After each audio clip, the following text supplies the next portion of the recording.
Greetings, folks. I just want to talk to you about a couple of things that I was encountering this week. When we went to visit a friend, we were actually going to go to Florida, and we have a vacation trip to go there. But what ended up happening was that we got a little turned around, and we had a couple of circumstances and situations that kind of just changed our plans a lot. One of the things that was really interesting was we got a chance to visit some friends, and then after that we visited. We were on our way to Washington to see the monuments, but then what happened was that our tire and the caliper in our braking system started to act funny, which caused us to have to take off get off the highway. And then after that, we had to go from the highway to let it cool down for a little bit. And we took it to a Midas repair shop over in Washington D.C. And well, that's when the tire popped.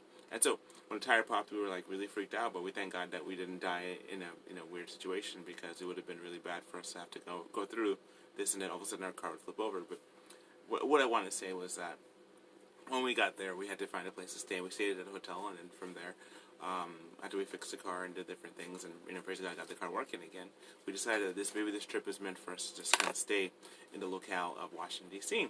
And which actually was kind of interesting, because when we were there, we got a chance to go first to. We got there, and we were going to go to Smithsonian, but we said, okay, well, let's go see some of the major sites first. And so we ended up going first from there to the main area, the Grand Mall area, and then from there we went to the Capitol Hill. And then Capitol Hill, we got some really good pictures. I got a couple pictures of my dinosaurs and stuff. And then, as we were there, we're just kind of looking around and looking at different statues. And then from there, we went from Capitol Hill all the way to we went to different buildings on the way back, art museums, and we saw them. And then we didn't go into them, we went outside of them, and we saw a couple of beautiful statues and structures. Then we went specifically to the Washington Monument, and we saw the giant towering building of the Washington Monument, thinking about Spider-Man movie, Homecoming. Then from there, we would continue on to the World War II Memorial. Then from there, we got a chance to even put our feet into the water, because they encourage you to do that. And then after that, we went to the Lincoln Memorial. But first, before we got to Lincoln Memorial, we went over to we saw we went to use the restroom, and then from there we went over to Lincoln Memorial, and the Lincoln Memorial was really wonderful, and got some really good shots there, and I'll have it probably in the pictures and the diagrams here, so you'll have a chance to look at it. Then after that, we did a big trek from there, and by that time it was already dark, and we decided to go up to the White House and see the White House. Then, so after that, we got back, we used a taxi, and we got back to our car, and then from there we were able to start driving, and then we realized we didn't get any money for the tolls, so we went to go find an ATM machine, and lo and behold, it was we thought the first exit we'd get to would have an ATM machine that we'd get to, and we have no idea where this is really, but we would get up there, and then when we get to ATM at the gas station, it's broken, so we go from there to another location, and as we're there, we encounter a lady in a situation. I don't want to go into all the details of what happened, but we ended up being there and watching, and then we ended up helping her. And we started thinking maybe this was the whole reason for our trip and the delays and situation. We just helped this one person, and it was my wife and my daughter who had the idea to help this lady, and lady and her daughter. Anyway, so after that, I came home, and before we came home, we went to another place to stay for the evening, and we went to sleep. We were so exhausted from driving and dealing with all the stresses of not fulfilling. The Bible says about hope deferred makes the heart sick. So when you want to do something and it doesn't work out, you kind of bummed out. Not to mention, we weren't sure if the car was going to break down again or something like that on the way home. So we just thank God that it wasn't anything bad. Anyway, so when we got home we got home on Monday, we went and started watching the movie National Treasure. The kids, a little bit later, we watched the movie National Treasure, and it was really good to watch that. And so, because when we started sitting there watching it, actually, I think it was yesterday we watched it. But anyway, so we watched it, and it was like it was one of those things where we talked about how Nicolas Cage's character, William Gates, he was very much like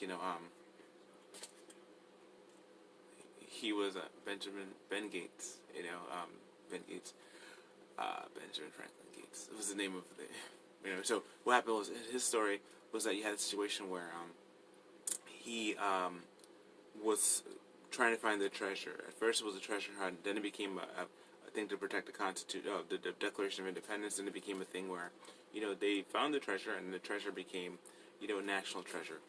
And then I started thinking about, the things in terms of what we saw that day, and then I heard a YouTube video, and I might put a link in it, about what America is, and so going to the actual location in Washington D.C., then going to and watching this movie National Treasure with all the different sites that we just went to, it kind of sparked the kids to look into more stuff, and we started researching. We found that the Charlotte is actually real, and it was actually real, and then it got lost at sea, and then they used the Charlotte in the movie to hide the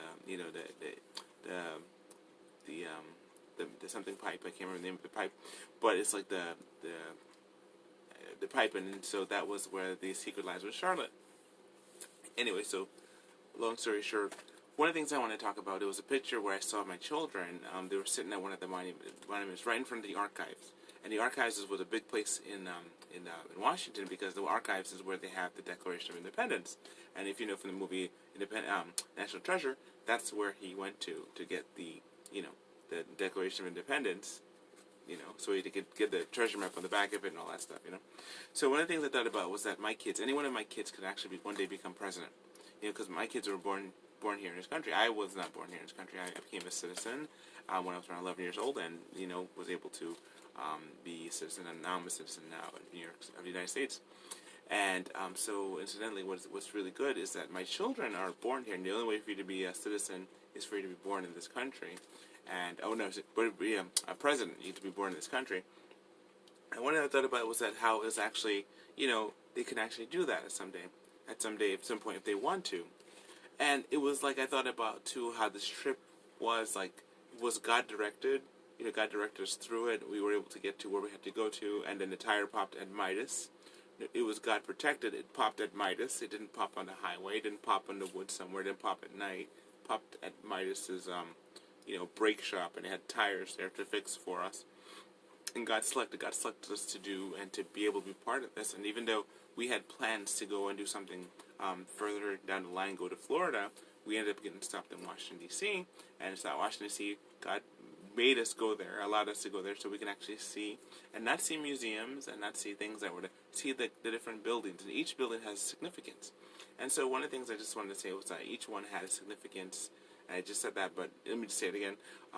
Each one is significant, and the fact that last thing we saw was the White House, and the White House was very good because it's like you think about how each person there, each scenario, each document, each thing that was presented there was actually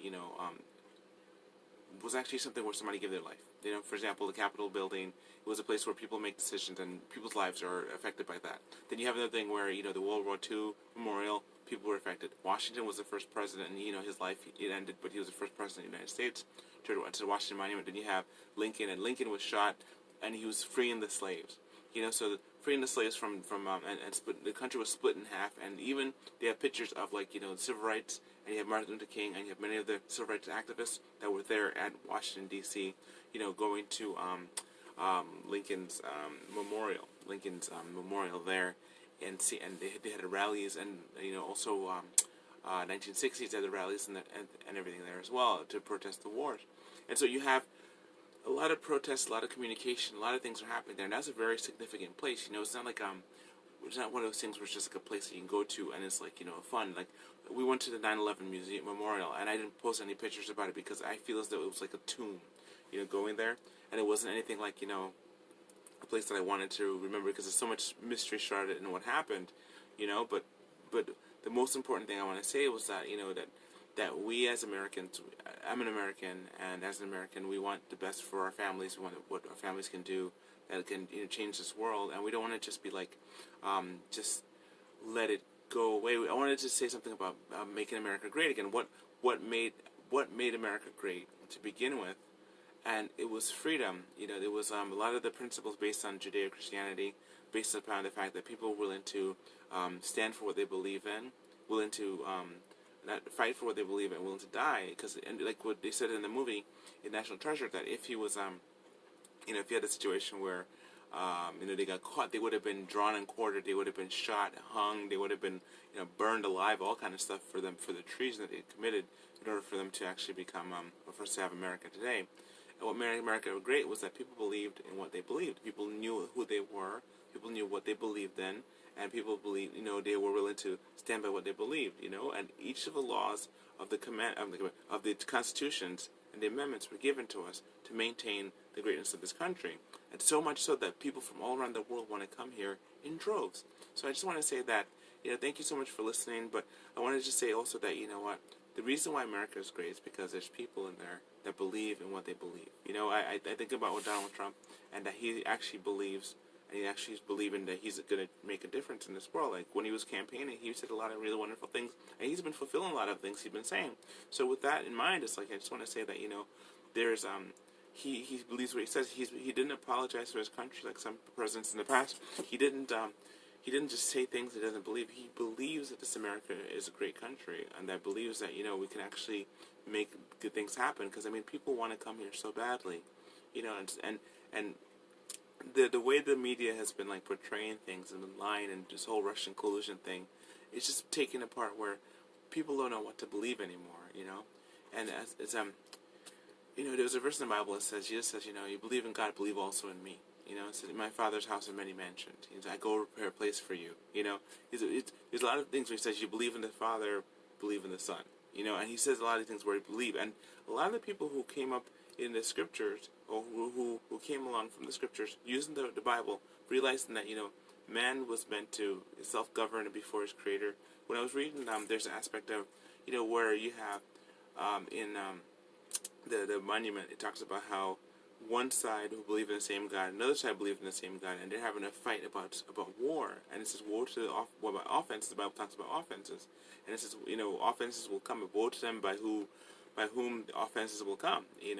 And so because it's going to be an offense, and then the offense was slavery, and they had to fight against each other to get free of slavery, so that I could be here and be able to speak and be free and not be a slave to a paradigm that I'm just property.